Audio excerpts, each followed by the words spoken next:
Hey the guys, we are here with our new video. आज की video में मैं एक्सप्लेन करने वाला हूँ टॉम रेडर किंग के एपिसोड नंबर 5 को। बिना किसी देरी के आज का जो कमाल का एपिसोड है भाई लोग उसे स्टार्ट करते हैं। भाई लोग एपिसोड के स्टार्टिंग में हमें ऑक्शन हाउस का सीन दिखाया जाता है, जहाँ पर जो ट्री ऑफ इटर्नल लाइफ था ना, उसकी नीलामी की बारी आ चुकी थी। अब इसके बाद हमें ये जो रेलिक है ना, इसकी हिस्ट्री के बारे में कुछ बताया जाता है। देखो भाई लोग, एशियन टाइम की बात है, चाइना में एक बहुत ही ज्यादा पावरफुल एक लेजेंडरी किंग था और उसकी लाइफ का सिर्फ एक गोल था, उसको अमर बनना था। तो उसे पता चला था इस ट्री के बारे में। जो अपने किंग है ना, उनने अपने अंदर तक का पूरा जोर लगा दिया था इस ट्री को ढूंढने के लिए। और दूसरी तरफ अगर हम अपने जोह्यून की बात करें तो जोह्यून को रेलिक्स की वजह से काफी ज्यादा इंजरीज होने लग गई थी। याद ही होगा तुम लोगों को लास्ट एपिसोड में जोह्यून की बॉडी के ऊपर कितनी सारी इंजरीज हो गई थी। ऐसी जो सेम इंजरीज है ना, ये अपने जोह्यून को उसके लास्ट बर्थ के टाइम भी हुई थी, यानी कि जब वो पास्ट लाइफ में जिंदा था ना, तब भी उसको ये सारी चीजें फेस करनी पड़ रही थी। और उस समय पे ये जो इटर्नल ट्री था ना, ये अपने केवॉन के पास था, जिस कारण जो केवॉन है ना, उसने अपने जोह्यून की मदद तो करी थी, लेकिन बदले में जोह्यून को उसने अपना गुलाम बना लिया था। इनडायरेक्टली पिछले जन्म में जो अपना जोह्यून था ना, वो इसी कारण की वजह से केवॉन के हाथ की कठपुतली बन गया था। ये सारी चीजों को याद करके जो अपना जोह्यून है ना, वो समझ जाता है कि केवॉन को ये जो ट्री है ना, वो इसी ऑक्शन से मिला होगा, और अगर मुझे अपनी किस्मत अपने हाथ में रखनी है ना, तो मुझे किसी भी हालत में ये जो ट्री है उसे आज इस ऑक्शन में जीतना होगा। अब वहाँ पर जो ऑक्शनर होता है ना, वो इस रेलिक की स्पेशलिटी बताता है। अगर यहाँ पर बैठा कोई भी पुरुष इस रेलिक को जीत लेता है, इस रेलिक के इस्तेमाल करने से ही आपकी जो शारीरिक क्षमता है ना, वो काफी ज्यादा बढ़ जाएंगी। ये चीज को सुन के जो अपना जोह्यून रहता है ना, वो पूरी तरीके से इरिटेट होके खड़ा हो जाता है कि भाई तू कौन सी शारीरिक क्षमता की बात कर रहा है। अब बिडिंग स्टार्ट हो जाती है। केवॉन 10 मिलियन के साथ बिडिंग स्टार्ट करता है और दूसरी तरफ जो लोग थे ना, वो भी धीरे धीरे करके बिडिंग बढ़ाने लग गए थे। कोई 15 मिलियन बोल रहा है, कोई 20 मिलियन बोल रहा है, कोई 25 मिलियन बोल रहा है। ये सब देख के अपने जोह्यून को समझ आ जाता है कि इतना पैसा देना उसकी औकात के तो बाहर है। वो आयरन को बोलता है कि मेरी जगह अब तुम बोली लगाओ। और आयरन को तो आ गया था पहली नजर में अपने जोह्यून भाई के ऊपर क्रश, तो वो सीधे लगा देती है 100 मिलियन की बोली। ये चीज को सुन के जो अपना केवॉन रहता है ना, वो पूरी तरीके से पगला जाता है, वो भी गुस्से में आ जाता है और वो 150 मिलियन की सीधे बोली लगा देता है। लेकिन आयरन दीदी भी बहुत ज्यादा अमीर थी, वो लगा देती है सीधे 300 मिलियन की बोली, जिसको सुन के जो अपना केवॉन है ना, उसका पूरी तरीके से दिमाग सड़ जाता है। वो बोली बढ़ाने ही जा रहा होता है, तभी जो उसके साइड में शिवू रहता है ना, वो उसके हाथ पकड़ लेता है और उसे बोलता है, नहीं अंकल, हम और ज्यादा बोली नहीं बढ़ा सकते, हम अफोर्ड नहीं कर सकते ये फाइट। आयरन जो है ना, वो हॉल्टन फैमिली से आती है और हॉल्टन फैमिली बहुत ज्यादा अमीर है, तो हम उनसे कंपटीशन करने के बारे में सोच भी नहीं सकते।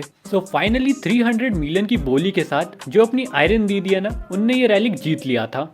अब इसके बाद ऑक्शन एंड हो जाता है और जो अपना जोह्यून और आयरन है ना, वो अपने सामान को कलेक्ट करने के लिए चले जाते हैं। अब जो जोह्यून है ना, वो अपनी आयरन से बोलता है, जैसा कि तुमने मेरी मदद करी है ये रेलिक को जीतने में, तो मैं बदले में तुम्हारी हेल्प करूंगा। मैं जो तुम्हारा ये जो बैड लक है ना, उसे पूरी तरीके से मिटाने वाला हूँ। तुम मुझे बस इतना बताओ कि हाल ही में तुम्हें कोई ऐसी चीज मिली है क्या जिसकी वजह से तुम्हारा बैड लक शुरू हुआ हो। आयरन का रिप्लाई ये था, नहीं हाल ही में तो कोई ऐसी चीज नहीं मेरे पास जिसकी वजह से मेरा बैड लक चल रहा हो। अब जोह्यून कंफ्यूज था कि अगर इस लड़की को कोई रेलिक नहीं मिला है, तो शायद तक इसके पास कोई स्पेशल टाइप का टैटू होगा। तो फिर वो आयरन से पूछता है कि तुम्हारे बॉडी में कोई स्पेशल टाइप का टैटू क्रिएट हुआ है क्या। ये सुन के जो अपनी आयरन है ना, वो पूरी तरीके से शॉक हो जाती है और वो जोह्यून को बोलती है, तुम्हें इस चीज के बारे में कैसे पता चला। फिर जो आयरन रहती है ना, वो अपने फोन में गैलरी ऐप ओपन करती है और जोह्यून को फोटो दिखाती है उसके टैटूज की, जिसको देख के जो अपना जोह्यून है ना, वो समझ जाता है कि जो आयरन है ना, उसकी बॉडी को एक पोजेसिव टाइप के रेलिक ने पोजेस करके रखा है। देखो भाई लोग, ये जो रेलिक है ना, इनकी स्पेशलिटी ये होती है, नॉर्मल रेलिक जैसे कि नॉर्मल वेपन्स हो गए, यानी कि कटाना, वो एक्स, इन सबको हम लोग एक दिन में सिर्फ एक ही बार इस्तेमाल कर सकते हैं। लेकिन ये जो पोजेसिव टाइप के रेलिक्स होते हैं ना, इसे हम दिन में अनलिमिटेड टाइम यूज कर सकते हैं। मतलब इस टाइप के रेलिक्स अगर किसी बंदे के पास है ना, तो वो धड़ाधड़ यूज कर सकता है इन रेलिक्स का। और टैटूज के पैटर्न को देख के जो अपना जोह्यून है ना, वो ये समझ जाता है, ये जो पोजेसिंग रेलिक है ना, ये एक पैरासाइटिक नेचर का रेलिक है, जो कि बहुत रेयर कंडीशन में मिलते हैं। अब जोह्यून अपनी आयरन को बोलता है कि देखो, अभी तो मेरे पास तुम्हारी इस प्रॉब्लम का कोई सोल्यूशन नहीं है, लेकिन फ्यूचर में मैं तुम्हारी हेल्प कर सकता हूँ। फिर वो जो अपना नंबर है ना, वो आयरन के फोन में सेव कर देता है और उसे बोलता है कि अगर फ्यूचर में तुम्हें मेरी कोई भी हेल्प पड़ती है ना, तो तुम फ्री हो, तुम मुझे कभी भी कॉल कर सकती हो। अब इसके बाद वहाँ पर एक मैनेजर खड़ा होता है जो कि जोह्यून और उसकी जो दोस्त आयरन है ना, उसे वही सारा सामान दे देता है जो उनने ऑक्शन हाउस से जीता है। अब सामान के पैसे भरने के लिए जो अपना जोह्यून रहता है ना, वो संगवू और उसके दोस्तों को फोन लगाता है कि जो अपन ने पैसे जीते भाई वो मेरे को लाके दे, मैं पैसे भरूंगा। लेकिन दूसरी तरफ जो अपना संगवू है ना, वो तो अपने मन में ये सोच रहा होता है कि मस्त पैसों का जुगाड़ हो गया, चलो भाई लाइफ सेट है, यहाँ से भाग लेते हैं। सो जो संगवू और उसके दोस्त लोग है ना, वो तो अपने जोह्यून का मस्त पैसा लेके भाग रहे होते हैं। लेकिन तभी जो संगवू है ना, उसके साइड से गुजरती है अपने जोह्यून की वो सिल्वर एक्स, जिसको देख के संगवू की फटके 4 हो जाती है। और जैसे ही जो संगवू है ना, वो जोह्यून की आवाज सुनता है, उसकी सीधे फटके 16 हो जाती है। अब जोह्यून एकदम सीरियस टोन में बोलता है कि भाई तूने गलती कर दी है, अब गलती की सजा तो मुझे तुझे देनी पड़ेगी। तभी जो जोह्यून रहता है ना, वो अपने पास एक स्टोन टाइप का रेलिक निकाल लेता है। तभी जोह्यून के पीछे एक बहुत बड़ा सा पिलर समन हो जाता है। ये रैलिक की जो स्पेशलिटी है ना, वो ये है कि इस रैलिक पे तुम जो अटैक करोगे ना, बदले में ये जो रैलिक है ना, उन्हीं अटैकों को तुम पर रिपीट मारेगा। अगर मैं इंग्लिश सबटाइटल्स के हिसाब से चलूँ तो इसका था आग के बदले आग और धोखे के बदले धोखा। इतना बोलने मात्र से ही जो अपने भाई लोग रहते हैं ना, उन सब के हाथ में एक मैजिकल जंजीर बन जाती है। अब इसके बाद जो जोह्यून रहता है ना, वो इन तीनों को वार्निंग देता है कि अगर अगली बार तुमने मुझे बिट्रे करने की कोशिश भी करी ना, तो मैं तुम्हारी इससे बुरी हालत करूंगा। अब इसके बाद जोह्यून जो है ना, वो इन लोगों को होटल रूम के अंदर लेकर आ गया था, जहाँ पर जोह्यून इन्हें ट्री ऑफ लाइफ दिखाता है और बोलता है कि आज से ये तुम्हारी जिम्मेदारी है, तुम्हें इस पेड़ को संभाल के रखना है। वो तीनों भी इस पेड़ को बड़े प्यार से संभालने लग जाते हैं, जिसको देख के जोह्यून शॉक हो जाता है कि ये तीनों इस पेड़ को संभाल पा रहे हैं। ये देख के जोह्यून को समझ आ जाता है कि अगर हम इस पेड़ के साथ प्यार से और एफिनिटी पावर के साथ बिहेव करें तो ये पेड़ हमारी बात मानने लग जाएगा। फिर जोह्यून थोड़े समय पहले की मेमोरी याद करता है और उसे ये समझ आता है कि जब मैं अपनी डोमिनेंस पावर का यूज कर रहा था और इस पेड़ को कंट्रोल करने की कोशिश कर रहा था, तो ये पेड़ हर बार मुझे रिजेक्ट कर रहा था। तभी जो जोह्यून है ना, उसकी इमेजिनेशन को ब्रेक करते हुए उसके पास एक कॉल आता है और ये जो कॉल था ये अपने केवॉन अंकल का था। केवॉन उसे बोलता है कि मैं तुम्हारे साथ बिजनेस करना चाहता हूँ, लेकिन अपने जोह्यून भाई भी लाइक सिग्मा मेल, वो बोलते कि भाई मुझे तेरे साथ बिजनेस करने में कोई इंटरेस्ट नहीं है और सीधा उसका कॉल काट देते हैं। अब इतनी घंघोर बेइज्जती होने के बाद जो अपने केवॉन रहते हैं ना, वो तो आग बबूला हो जाते हैं। लेकिन उनके साइड में जो शिवू खड़ा रहता है ना, वो उन्हें समझाता है कि अंकल आप शांत हो जाइए, बस आप मुझे एक रेलिक दे दीजिए और ट्री लाने की जिम्मेदारी मेरी रहेगी। शिवू अपने मन के अंदर सोचता है वो तो एक नॉर्मल ह्यूमन है, उससे रेलिक लेना बहुत आसान होगा और शायद अगर मुझे ज्यादा कुछ करना पड़े तो मैं उस बंदे को निपटा दूंगा।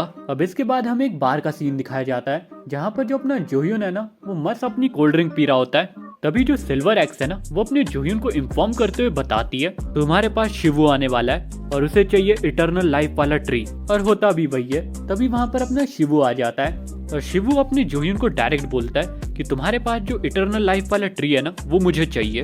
लेकिन जो अपना जोह्यून है ना, वो तो बहुत ही बुरी तरीके से अपने शिवू को इग्नोर कर रहा था और इस इग्नोर करने के बहाने वो शिवू की बॉडी को स्कैन करने लग जाता है, जहाँ पर उसे ये पता चलता है कि शिवू अपने साथ एक रेलिक को भी लेकर आया है। और फिर वो अपने मन के अंदर सोचता है कि इस बंदे ने मुझे काफी ज्यादा अंडर एस्टिमेट कर लिया कि यहाँ पर अकेला आ गया मरने के लिए। अब दूसरी तरफ जो शिवू रहता है ना, वो अपने आप को इग्नोर होता हुआ देख आग बबूला हो जाता है। वो तो गुस्से में आके उल्टे सीधे शब्द बोलने लग जाता है अपने जोह्यून भाई को। उसी टाइम पे जो अपना जोह्यून रहता है ना, वो शिवू के पेट पे कोनी मारता है और उसे जमीन पे गिरा देता है। अब जो अपना जोह्यून है ना, वो शिवू को चिढ़ाते हुए बोलता है मुझे तेरा ओनर दिखाई नहीं दे रहा है, कहाँ गया तेरा ओनर, बिना ओनर के तू भौंक भी सकता है। सो इतनी घंघोर बेइज्जती होने के बाद जो शिवू रहता है ना, वो अपनी डोमिनेंस पावर पूरी तरीके से लूज कर गया था। उसका उसकी बॉडी के ऊपर कंट्रोल नहीं था। वो सीधे अपना रेलिक निकाल लेता है और अपने जोह्यून के ऊपर इस्तेमाल करने लग जाता है। लेकिन इतनी कम डोमिनेंस पावर के कारण वो जो रेलिक है ना, वो यूज होना ही नहीं चाहता था। देखो भाई लोग, यहाँ बीच में मैं तुम्हें एक स्पेशल टाइप का नोट दे देता हूँ। देखो भाई लोग, कुछ स्पेशल टाइप के रेलिक्स होते हैं जिनको इस्तेमाल करने के लिए तुम्हारे पास एक minimum level of dominance power होनी चाहिए। लेकिन अभी की जो हालत है ना अपने शिवू की, उसके पास एकदम बिल्कुल ही डोमिनेंस पावर नहीं है, और है भी तो वो इतनी ज्यादा कैपेबल नहीं है कि वो इस रेलिक को यूज कर पाए। इस कारण ये जो रेलिक है ना, वो भी वर्क नहीं कर पा रहा है। अब दूसरी तरफ जो अपना जोह्यून रहता है ना, वो लगा देता है अपना धोबी पछाड़ इस शिवू के ऊपर और शिवू के हाथ से रेलिक छिड़वा देता है। अब जैसा कि जो अपना जोह्यून है, उसकी डोमिनेंस पावर काफी ज्यादा है, सो वो बड़े आराम से इस रेलिक का इस्तेमाल कर सकता है अपने शिवू के ऊपर। सो वो करता भी वही है, वो डायरेक्टली इस रेलिक का यूज कर देता है शिवू के ऊपर। और ये जो रेलिक है ना, मैं अब इसकी स्पेशलिटी तुम्हें बताता हूँ। ये एक ए ग्रेड का रेलिक है और ये जो सेंट पाउडर है ना, ये किसी भी बंदे की बॉडी के अगर अंदर चले जाता है तो वो बंदा थोड़े समय के लिए ज़ॉम्बी बन जाता है। और ये जो रेलिक है ना, इसका नाम है वुडू ज़ॉम्बी पाउडर। अब इसके बाद हमें नेक्स्ट मॉर्निंग का सीन दिखाया जाता है जहाँ पर जो अपना शिवू है ना, वो पूरी तरीके से पगला गया था और वो ज़ॉम्बी की तरह एक्ट करने लग गया था, जिस कारण जो पुलिस वाले लोग हैं ना, उन लोगों ने अपने शिवू को जेल के अंदर डाल दिया था। और वहाँ पर केवॉन भी आ गया था जिसने अपने शिवू की ये हालत देख ली थी और उसका दिमाग और बुरी तरीके से खराब हो जाता है। और उसी टाइम जो अपना केवॉन रहता है ना, उसे ये भी पता चलता है कि शिवू जो रेलिक लेके गया था ना, वो भी चोरी हो चुका है, जिसको सुन के जो केवॉन है ना, वो और बुरी तरीके से गुस्सा हो जाता है। केवॉन सीधे ऑर्डर दे देता है कि अब हम चीजें लीगली डिस्कस करेंगे।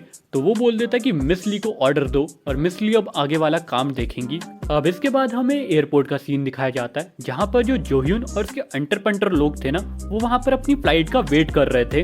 अब जोह्यून वहाँ पर खड़े खड़े अपने मन के अंदर सोचता है कि मैंने काफी सारे रेलिक जमा कर लिए, जैसा कि मेरे पास मुरामासा कटाना है, मेरे पास गोल्डन और सिल्वर एक्स है, और मेरे पास वो रोप वाला रेलिक भी है, और इसके साथ ही साथ अभी मैंने जो रेलिक जीते जो कि है शेक्सपियर वाला पेन, हामुराबी स्टोन, मायरा नेकलेस और ट्री ऑफ इटर्नल लाइफ जैसे पावरफुल रेलिक्स मिले मुझे अभी तक। और इसके बाद मुझे शिवू को नहीं भूलना चाहिए जिसने मुझे ज़ॉम्बी पाउडर दिया था। उसी टाइम पर जो अपना जोह्यून है ना, उसके सामने एक लड़की आ जाती है जो कि होती है अपनी मिस ली, जो कि एक लॉयर थी। मिस ली अपना इंट्रोडक्शन देते हुए बताती है कि मैं एक लीगल एडवाइजर हूँ टीकेबीएम कंपनी की और मेरे पास तुम्हारे लिए एक बहुत ही अच्छा ऑफर है। देखो जोह्यून, जो हमारे बॉस है यानी कि केवॉन, वो तुम्हारे तरफ दोस्ती का हाथ बढ़ाना चाहते हैं। हमारी जो कंपनी है वो रेडी है तुम्हें 100 मिलियन वॉन का ऑफर देने के लिए। ये जो फीस है ये तुम्हारी साइनिंग फीस है। इसके बाद हम तुम्हें सैलरी भी प्रोवाइड करेंगे जो कि तुम्हारे मंथली बेसिस पे होंगी। सो तुम क्या कहते हो, तुम हमारा ऑफर एक्सेप्ट करते हो ना? लेकिन जो अपना जोह्यून था ना, वो उस लड़की के मुंह पे उस ऑफर को रिजेक्ट कर देता है। अब जो मिस ली है ना, वो अपने जोह्यून को धमकाने लग जाती है। देखो जोह्यून, तुम केवॉन के साथ पंगा लेने के बारे में सोच भी नहीं सकते। अगर तुमने उससे दुश्मनी करने के बारे में सोचा तो समझो तुम मरे। अब जो जोह्यून है ना, वो सीधे ज़ॉम्बी पाउडर को बाहर निकाल लेता है और मिस ली को बोलता है, तुम कुछ बोल रही थी, मैंने सुना नहीं है, क्या तुम रिपीट कर सकती हो जो तुम बोल रही थी? मिस ली उसे रिप्लाई में बोलती है, तुम ब्रेव बनने की कोशिश तो काफी अच्छी कर रहे हो, लेकिन क्या तुम्हारे अंदर सच में दम है इस रेलिक का पब्लिक एरिया में यूज करने का? लेकिन अपने जोह्यून भैया तो टेढ़ी खोपड़ी के थे। जोह्यून उसे रिप्लाई में बोलता है कि चलो तुम्हें मैं अपनी रियल पावर दिखाई देता हूँ। तभी जो मिस ली है ना, वो थोड़े कदम पीछे हटती है और वो जो अपना वाटर रेलिक है ना, उसे निकाल के यूज करने लग जाती है। तभी जो अपना जोह्यून रहता है ना, वो अपना स्टोन रेलिक एक्टिवेट कर देता है और जो कि आग के बदले आग वाला अटैक करता था, तो पानी वाला अटैक ऑटोमेटिकली अपनी दीदी के ऊपर हो जाता है। और इसके बाद जो अपना जोह्यून रहता है ना, वो जो ज़ॉम्बी पाउडर है वो मिस ली के ऊपर डाल देता है, जिसकी वजह से जो मिस ली है ना, वो भी ज़ॉम्बी में कन्वर्ट हो जाती है। अब इसके बाद जो जोह्यून रहता है ना, वो मिस ली का जो रेलिक है ना, उसे भी चुरा लेता है, जिसका नाम होता है पेंटर्स इंक। अब इसके बाद जो जोह्यून रहता है ना, उसके कान में एक आवाज गूंजती है, खतरा खतरा करके। जोह्यून को समझ आ जाता है कि ये जो आवाज है ना, ये उस क्रो की है, और वो गुस्सा करते हुए बोलता है कि मैं उस पागल क्रो की बात वापस से सुनने नहीं वाला हूँ। लेकिन तभी वहाँ पर होता ये कि उस जगह के ऊपर केवॉन एंट्री ले लेता है, और वहाँ पर एंट्री लेते ही केवॉन जो रहता है ना, वो अपने रेलिक का यूज करता है और जोह्यून के जितने भी दोस्त लोग रहते हैं ना, उन्हें पर्पल थंडर की मदद से बहुत बुरी तरीके से शॉक देता है। और अपने केवॉन अंकल ने ऐसा माहौल बना दिया है कि वो जोह्यून के साथ फाइट करने वाले अगले एपिसोड में। So with this guys, we have completed our episode number 5 of tomb raider king. So भाई लोग, एपिसोड कैसा लगा आप लोग लाइक शेयर सब्सक्राइब करके बताइएगा। वीडियो में अगर कोई भी कमी होगी तो कमेंट कर दीजिएगा। मैं मिलता हूँ आप लोगों से अगली वीडियो में। अपना ख्याल रखना, अपनी फैमिली का ख्याल रखना। Take care and good bye. Bye bye भाई लोग।